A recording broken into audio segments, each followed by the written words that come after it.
Foreman versus Edwards Part 3 is finally happening. And in celebration of this weekend's fight, DraftKings Sportsbook is offering all new customers $200 in bonus bets instantly after they place their first $5 wager. Wondering how to use $200 in bonus bets? Try Same Fight Parlays, where you can combine multiple bets on the same fight into one parlay for a shot at even more action. If mobile sports betting is not yet available in your state, don't worry. You can still get in on the fun with DraftKings Daily Fantasy, where they offer cash prize contests for nearly every sport. DraftKings is safe, secure, and reliable. Best of all, you can deposit and withdraw your cash whenever you want. New customers, just click on the link below to download the DraftKings Sportsbook app right now. Remember, use the promo code Sonnen and bet $5 to get $200 in bonus bets instantly. That's promo code Sonnen only at DraftKings Sportsbook. Islam Makhachev is happy to fight Conor McGregor. Says it's a big money fight. Who cares? Beat him up, take his money, go home. Islam, in the same interview, does not think that Conor and Chandler will ever make it to the cage. Conor parties too hard. Within the same sitting, I read that Conor says he would like to do this a whole bunch more times. Now, none of this is new, is it? No. It's not even the first time this month. We inserted some new names here. Conor, Chandler, Islam. We inserted a few new names. But that story and that song and even that verse, it's month after month. A little bit louder and a little bit worse, and that dates back to 1993. And why is that? Why is it every time we get a guy that we want to see, why is it he does one of two things to us? He either takes himself out, prices himself out, makes up an injury, gets in a contract dispute with the organization, whatever it might be. But the guy that we're supposed to get 3 times a year, we now end up getting 3 times in 5 years. Or that same guy that we really want to see comes out and promises us he's going to do it and do it and do it again. He's going to outdo Chimaev. He's going to outdo Donald Cerrone, but it's never happened. It's simply never happened. The organization ends up pulling him out. Our organization ends up not finding him enough opponents.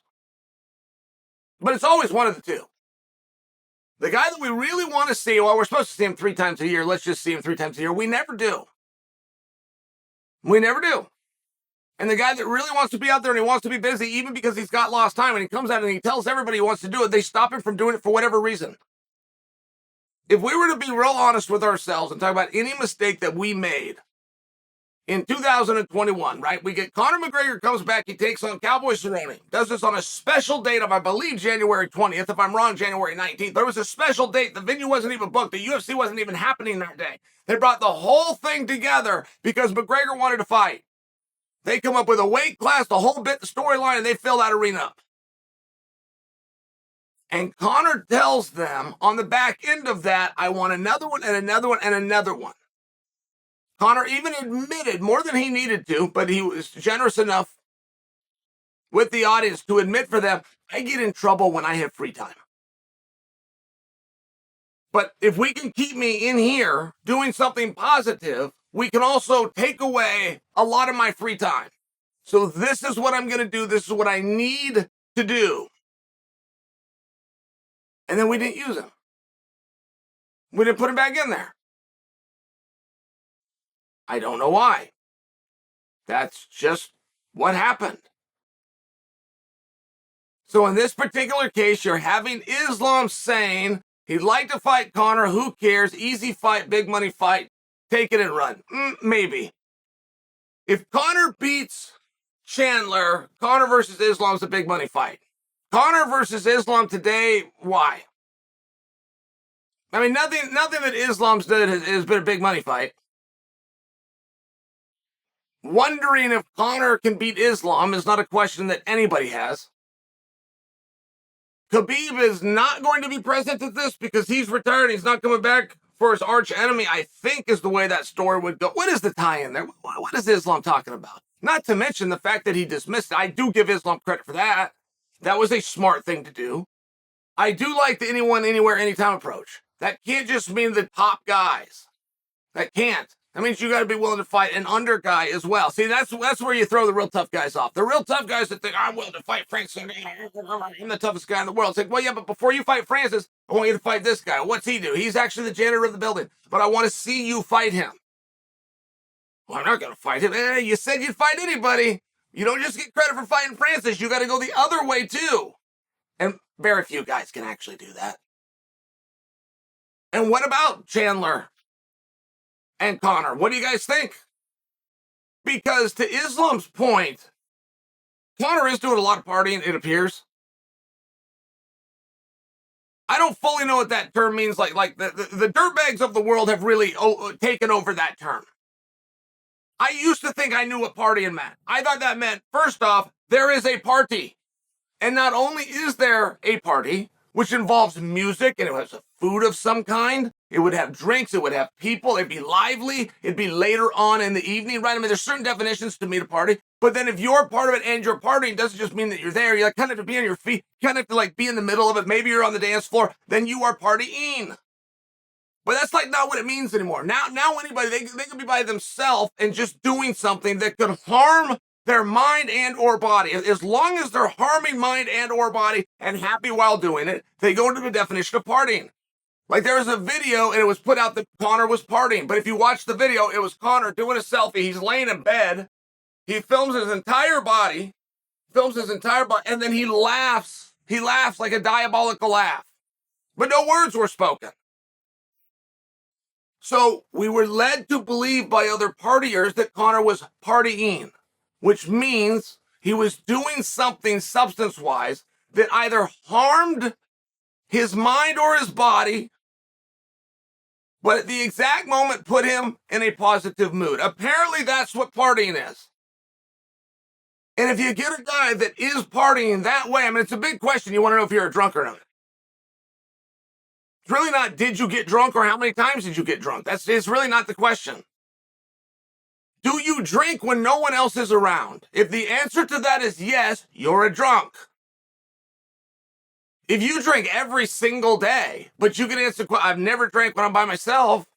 I've never been home drinking, watching TV. If you can say that, you don't have an alcohol problem. That would actually be the definition.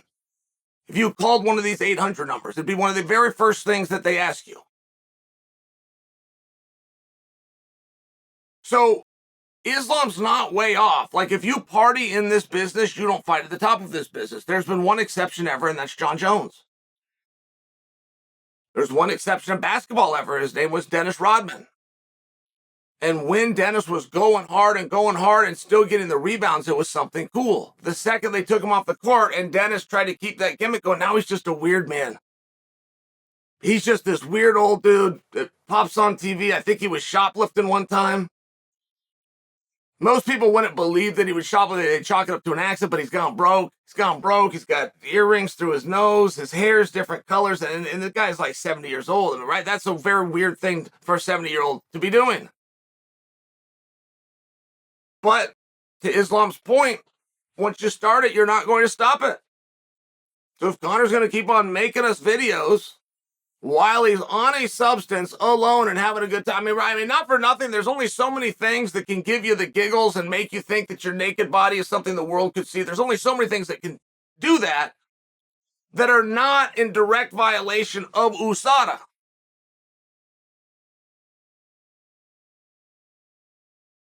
Islam was just working. His way of getting the Conor fight was pretending he didn't want the Conor fight. That's true. But he made a couple of compelling points there. In between,